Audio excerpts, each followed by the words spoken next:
মাত্র ৫০ বছর বয়সেই নিভে গেল বাংলাদেশের অন্যতম জনপ্রিয় চিত্রনায়িকা পারভিন সুলতানা দিতির জীবন প্রদীপ। মৃত্যুর সময় তিনি এক কন্যা ও এক পুত্র রেখে গেছেন। স্বামী সোহেল চৌধুরীর মৃত্যু হয়েছিল বহু বছর আগেই, ফলে দিতির মৃত্যুতে তার সন্তানেরা পুরোপুরি পিতৃমাতৃহীন হয়ে পড়লেন। এদিকে দীর্ঘদিন ক্যান্সারে ভুগে মৃত্যুর কাছে হার মানা এই অভিনেত্রীর সহশিল্পী ও চলচ্চিত্র অঙ্গনের সকল কলাকৌশলীরা তার এভাবে চলে যাওয়ায় গভীর শোক প্রকাশ করেছেন।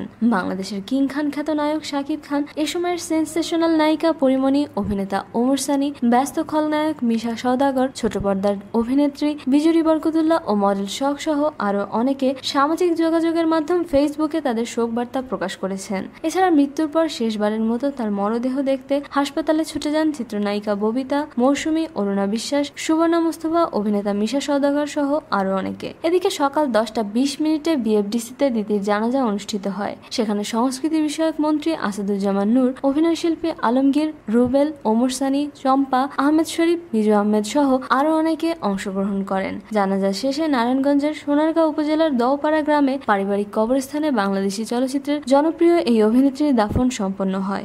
দিতির পরিবারের সদস্যরা তার বিদেহী আত্মার মাগফিরাতের জন্য সকলকে দোয়া করার আহ্বান জানিয়েছেন।